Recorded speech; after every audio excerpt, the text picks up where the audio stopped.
Vamos ver se dá certo, se eu consigo trocar os slides. Tá. Então, hoje é a nossa última aula de reações orgânicas. Então, a gente viu lá as reações de adição, de substituição, a gente viu esterificação lá na produção de biodiesel, a gente viu substituição, adição, eliminação e oxidação. E o último tipo de reação orgânica que a gente vai estudar é a combustão, que nada mais é do que um tipo de oxidação. Né? Na reação de combustão também acontece a oxidação dos compostos ali, o que muda, vocês vão ver agora que muda basicamente é o agente oxidante, é quem vai fazer com que essa reação de oxidação ocorra, tá? Então, as reações... mudou. Então, as reações de combustão são reações de oxidação na qual o gás oxigênio, O2, ele atua como agente oxidante, ou também chamado de comburente em alguns lugares. E ele atua como agente oxidante de um material combustível. Então, para ter uma reação de combustão, eu preciso de oxigênio, ou do ar, né? Que no ar tem oxigênio, e esse oxigênio vai ser meu comburente, e eu preciso de um material combustível. Então, as reações de combustão são aquelas que a gente vê quando a gente bota fogo em alguma coisa. Quando a gente bota fogo na madeira para fazer uma fogueira, a gente está acampando, sei lá. Ou quando a gente faz fogo no fogão a lenha, assim, bota fogo na lenha. Isso é uma reação de combustão que está acontecendo ali naquela madeira, naquela lenha. Ou quando a gente liga o fogão ali, que começa a pegar fogo no gás liquefeito de petróleo, no GLP, que é o do botijão de gás. Isso são tudo reações de combustão que estão acontecendo. Então, o que as reações de combustão têm como característica, né, para a gente falar? Então, para começar, as reações de combustão são reações exotérmicas, que isso não é nada de novo para nós, né, dizer que essas reações são exotérmicas, liberam energia, liberam calor. Por quê? Por que eu digo que é óbvio falar isso? Porque a gente está falando de uma queima de alguma coisa, por exemplo, botar fogo na lenha, né? Então, a gente se aquece com essa queima, com essa reação de combustão que está acontecendo ali. Se a gente consegue sentir o calor, quer dizer que ela está liberando o calor para que a gente consegue sentir ele. Então, são reações exotérmicas. Além disso, as reações de combustão, elas precisam de uma ignição, ou uma faísca para começar a acontecer. E essa faísca é quem vai dar a energia de ativação. A energia de ativação para iniciar a reação. A partir do momento em que tem essa faísca, essa ignição inicial, depois a própria reação vai sendo quem fornece a energia de ativação para que outras reações continuem acontecendo ali e o fogo continue pegando, por exemplo, no caso da fogueira pegando fogo, né? Aqui nessa fotinho que está falando da ignição, tem o caso de um motor de um carro, né? Um motor a combustão ali, ou a ignição. É no cenário de motores de carro. Mas, enfim, é assim que ele funciona, né? Então, entra o combustível, que seria gasolina, diesel, etanol, enfim, o combustível que está sendo usado naquele carro. Ele passa por uma compressão, que diminui aqui o volume dele. Aí tem uma faísquinha, quer dizer, daqui a pouco vai dar... tem a faísquinha, ele pega fogo, quando ele pega fogo ele expande, e assim o carro, a válvula vai girando ali e nosso carro anda. Quer dizer, o carro de quem tem carro, no caso. Tá? Então, a reação de combustão, ela também ocorre não só nas fogueiras e no nosso fogão, na cozinha, mas também no carro.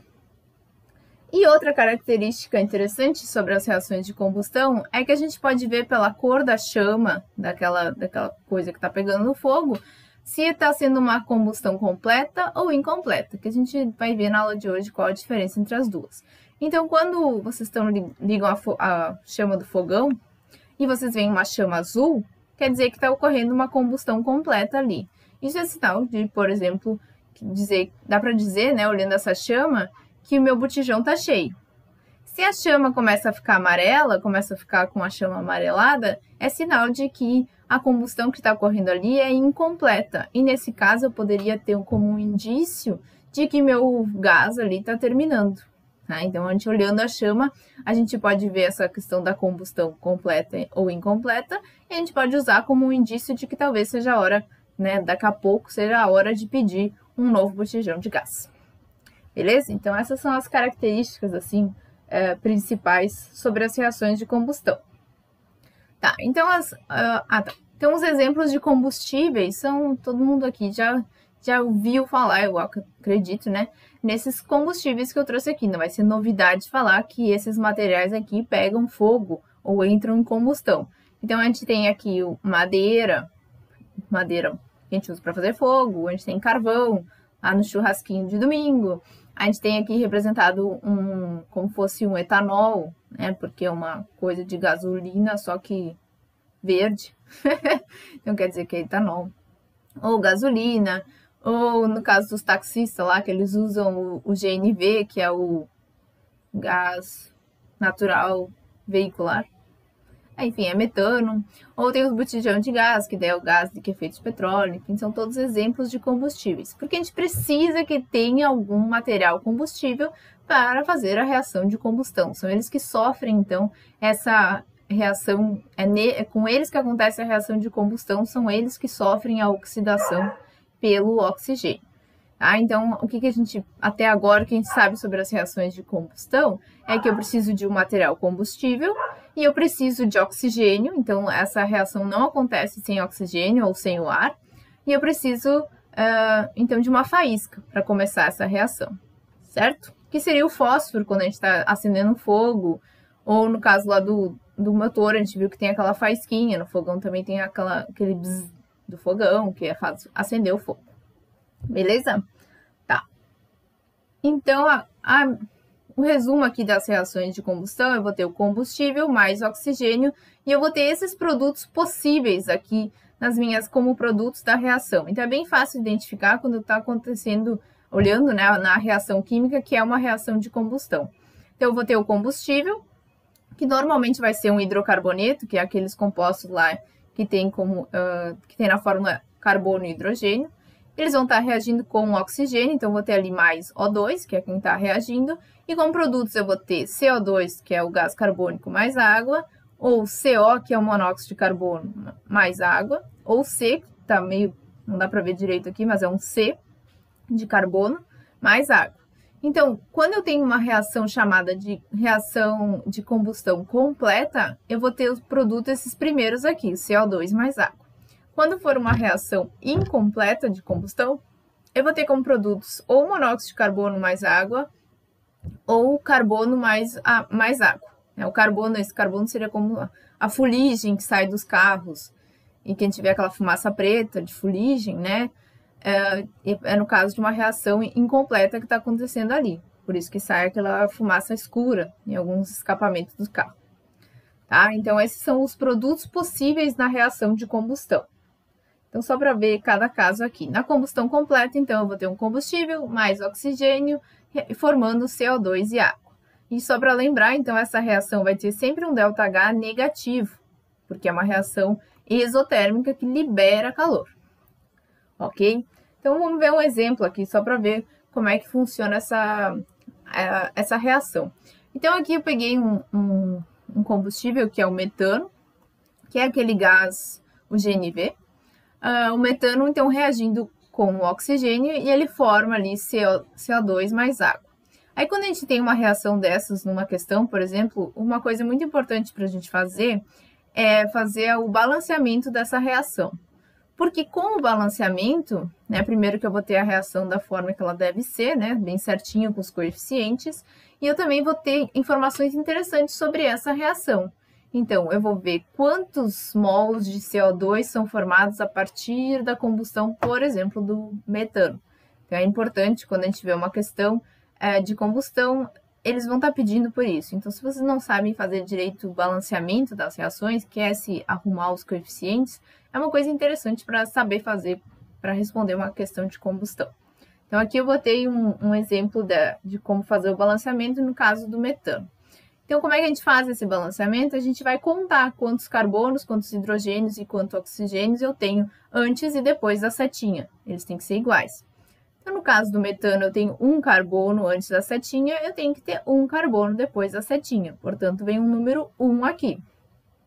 Agora, se eu pensar no hidrogênio, eu tenho que antes da setinha, eu tenho 4 hidrogênios. Então, depois da setinha, eu tenho que ter 4 hidrogênios também. Então, eu vou lá e arrumo, que eu acho que eu fiz isso. Aham. E arrumo aqui nesse lado onde tem hidrogênio para que fique também 4 hidrogênios. Então, eu botei um 2, porque 2 vezes esses 2 hidrogênios dá 4. Então, agora o meu carbono e hidrogênio estão certos, só falta arrumar a quantidade de oxigênios. Então, nesse lado eu tenho 2 oxigênios e nesse lado eu tenho 1, 2 aqui, né? 3, 4 da água. Então, eu tenho que ter um número 2 aqui na frente desse oxigênio para que fique igual a quantidade de oxigênio, de carbono e de hidrogênio, e assim eu tenho a minha reação balanceada. Eu devo ter botado isso aí. Então, essa reação está balanceada. Então, eu posso concluir aqui que cada mol de metano que entra em combustão, que é queimado, produz 1 mol de CO2. Tá? Então, uma questão poderia falar sobre... Poderia cair alguma questão sobre química ambiental, fazer uma pergunta assim, botar vários combustíveis sendo queimados e fala sobre quantos mols de CO2, que é um gás que a gente não gosta muito, né? Que polui e tal, né?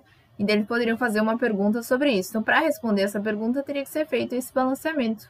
Então, se vocês tiverem dúvidas sobre isso, já me perguntem, que a gente já sana essas dúvidas. Mas é bem simplesinho. É só contar a quantidade de carbono, hidrogênio e oxigênio antes da seta, né, nos meus reagentes, e tem que ser igual à quantidade que eu tenho nos produtos. Beleza? Ok. Aqui eu botei um exemplo, né? Então, eu tenho metano, tenho propano e eu tenho octano aqui, e eu fiz os balanceamentos de cada uma delas. Então, a gente consegue ver coisas interessantes. Por exemplo, a relação aqui de quantos mols de carbono que eu tô formando, ela está diretamente relacionada com quantos carbonos eu tenho no meu combustível. Porque o agente oxidante aqui, que é o oxigênio, ele não tem carbono na fórmula. Então, só vale, né? Só conta ali se o meu metano tem 1 carbono, então eu vou ter 1 mol de CO2 sendo formado. Se o propano tem 3 carbonos, então lá eu vou formar 3 mols de CO2. E aqui embaixo vocês podem estar se perguntando por que eu fiz 2 vezes o butano e não fiz 1, e, enfim, dá para ter dividido esses coeficientes pela metade. Mas é simplesmente porque eu não queria deixar a fração, que ia ficar 1, 13,5, 4 e 5. Aí, para não deixar 13,5, eu multipliquei todo mundo por 2.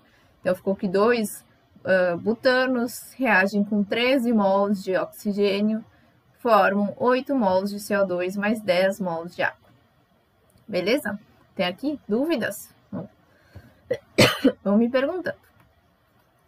Então, eu disse, combustão não é para ser muito difícil. Assim, como é a última, a gente já sabe tanto que fica facinho. Né? É só botar fogo nas coisas, combustão.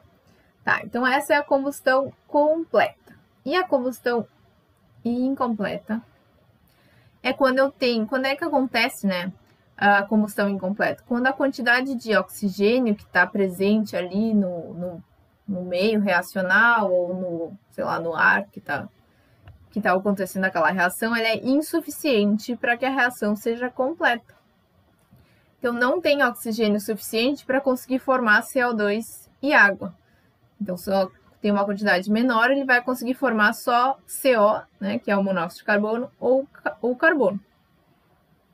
E nesse caso da combustão incompleta, ela é pior, né, porque o calor que é gerado é menor no caso do que no caso da combustão completa. Então, quando eu tenho a combustão completa, quer dizer que eu tenho quantidade suficiente de oxigênio ali para fazer aquela combustão, e eu tenho uma quantidade maior de energia sendo gerada. E normalmente é isso que nos interessa, né? A gente tem interesse nessa quantidade de energia que é gerada para a gente usar essa energia para movimentar um carro, ou para aquecer um alimento, ou para nos aquecer com uma fogueira, com uma lareira.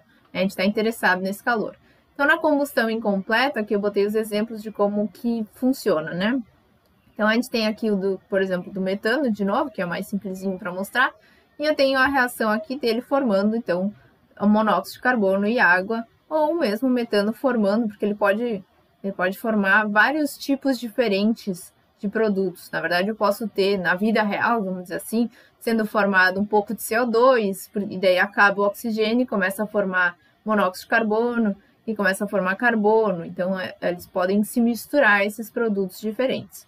O que é importante aqui? Que a gente lembre que quando aparece CO e C, né, o carbono sólido aqui, quando aparecem esses produtos, eu estou falando de uma combustão incompleta. Então, se pedir uma comparação em alguma alternativa sobre, por exemplo, o calor gerado, sobre a entalpia daquela reação, eu vou sempre botar que na reação incompleta vai ser menor a quantidade de calor gerado do que se fosse uma combustão completa, né?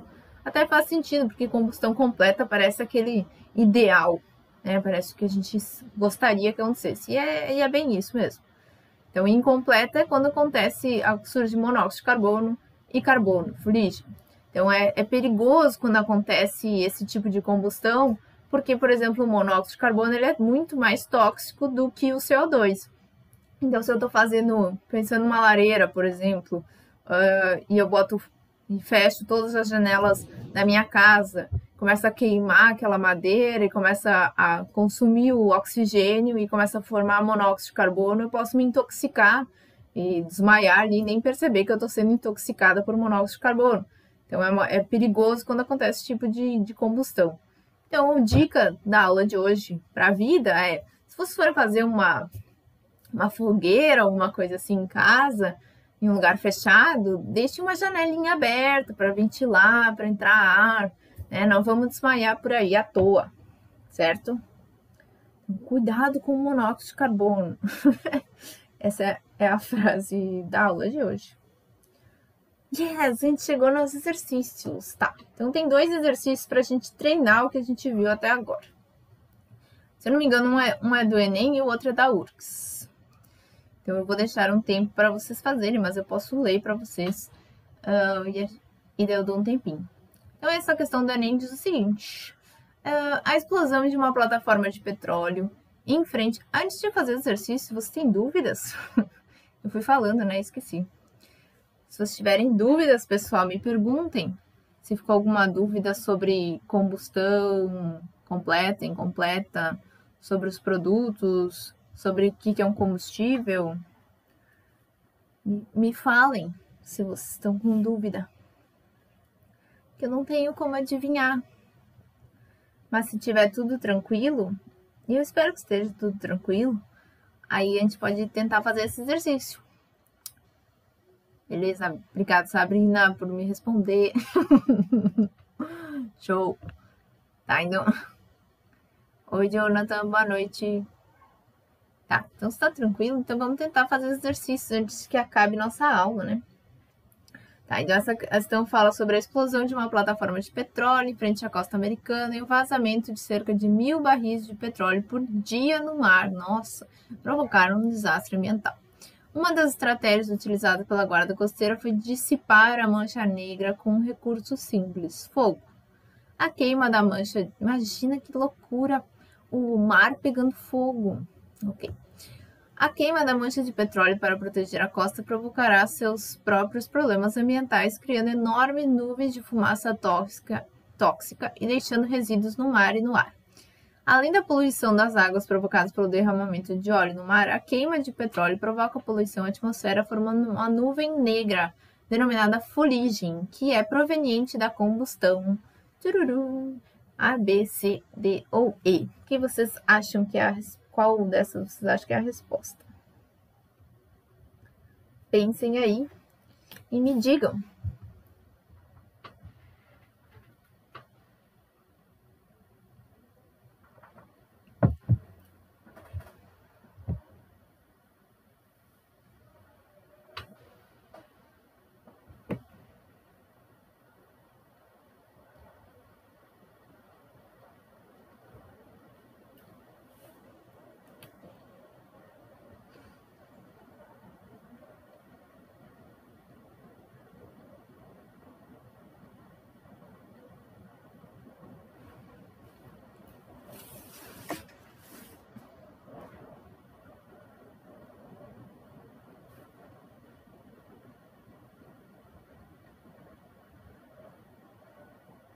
E quando alguém souber a resposta, daí pode dizer aí no chat.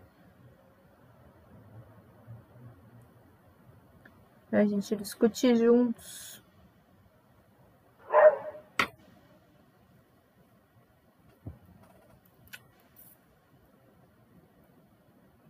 É um bom começo.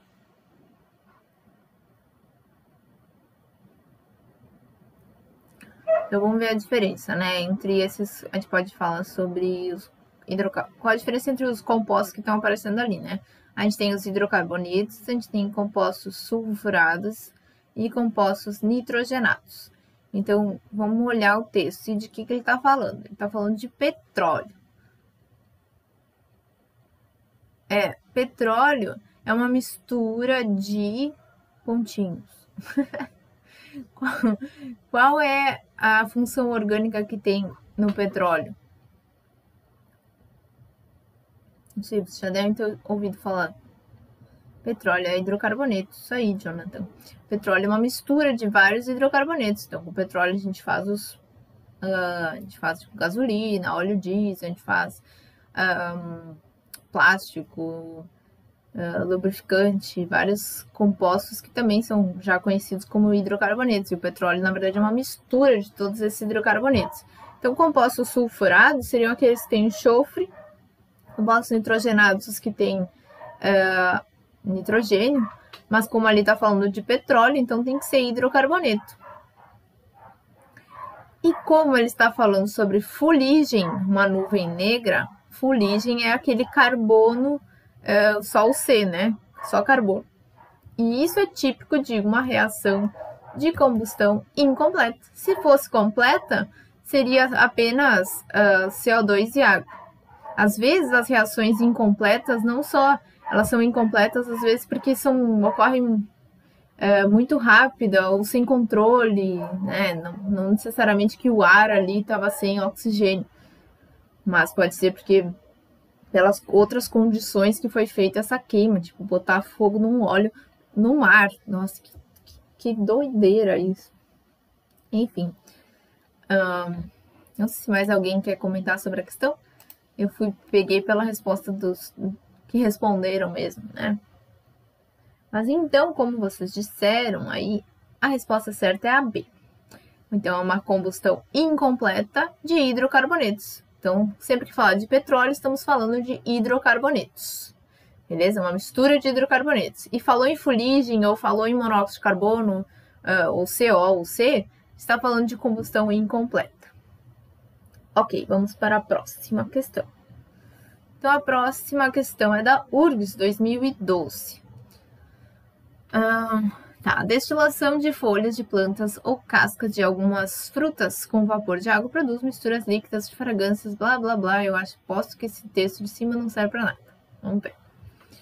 Considere as seguintes afirmações a respeito da combustão completa destes compostos. Tá, isso aqui é boa. A primeira diz que a combustão de um mol de cada um desses compostos leva à formação da mesma quantidade de CO2. A 2 diz que a combustão de um mol de mirceno e um mol de limoneno leva à formação da mesma quantidade de água. Então, o mirceno tem aquela fórmula C10H16 e o limoneno tem a fórmula C10H16 também. A 3 diz que a combustão de um mol de limoneno e um mol de citronelal leva à formação de diferentes quantidades de água. Então, o limoneno tem a fórmula C10H16 e o citronelal tem a fórmula C10H18O. Então, me digam aí o que vocês acham que está correto e o que vocês acham que está incorreto dessas alternativas aí. Vocês podem pensar, né? A gente ainda tem 10 minutinhos aí de aula, então fiquem bem tranquilos. Acho que essa eu até vou esperar mais, né? Não vou esperar só os rapidinhos da aula responder, vou deixar os outros responderem também. Pensem aí.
Ok.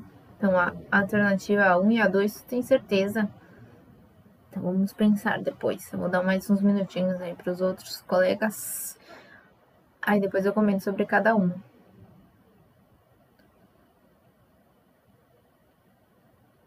Mas, tem que tentar ver o que elas têm de diferente na fórmula, que tem a ver com a quantidade de água que é formada. O que tem na fórmula delas que faz com que a quantidade de água formada seja igual ou seja diferente?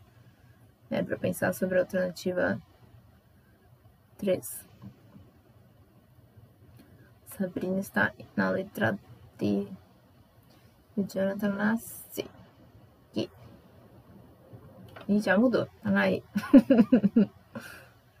Vamos ver se mais alguém tem alguma resposta.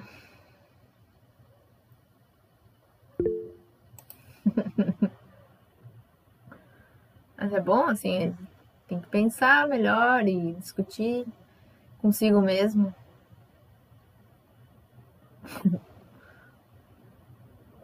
Vamos ver, por enquanto então a gente está entre a D e a E. O que muda entre a D e a E? Só a primeira alternativa. É ruim mesmo, mas acontece. Infelizmente. Infelizmente, às vezes a gente erra, às vezes a gente acerta, mas tem que errar até que um dia te acerta. E o momento para errar é agora. Aqui, lá no vestibular, só acertar. Tá, não sei se mais alguém quer chutar a sua resposta, mas eu vou comentar sobre cada uma delas.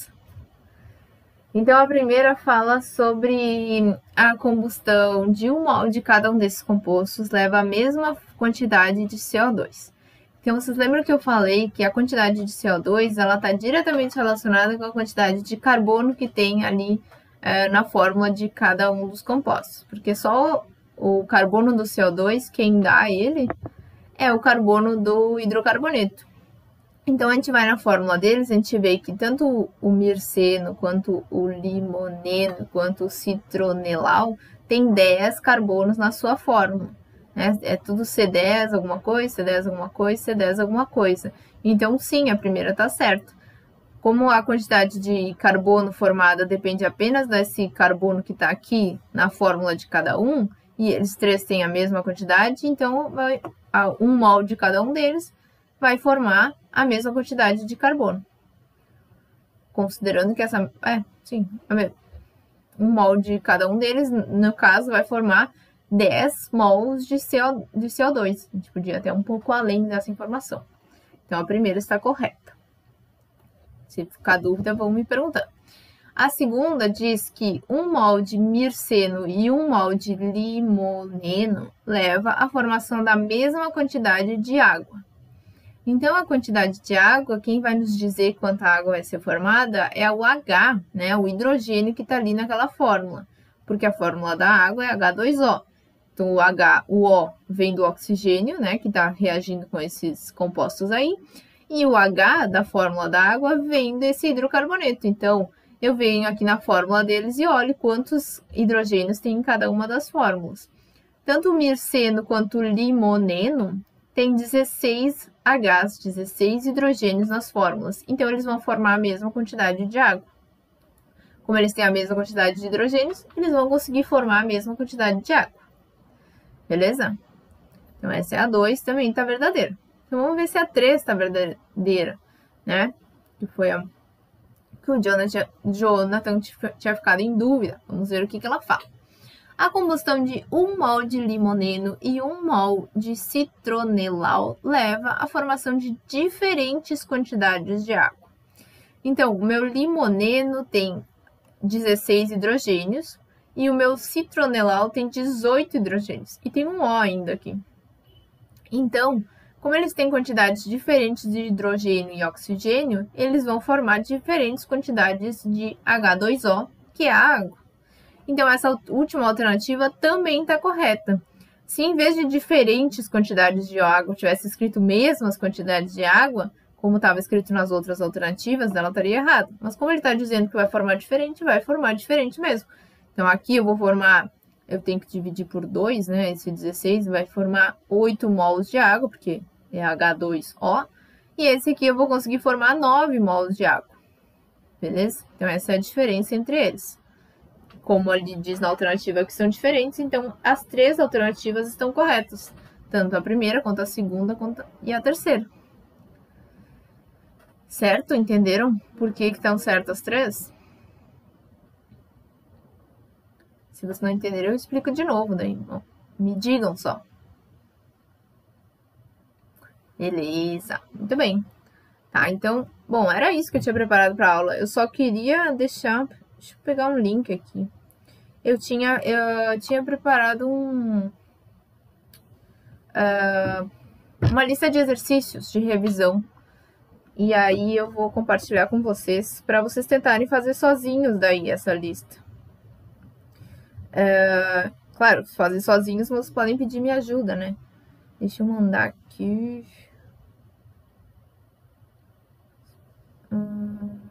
Enviar. Acho que eu vou mandar lá no grupo do WhatsApp mesmo.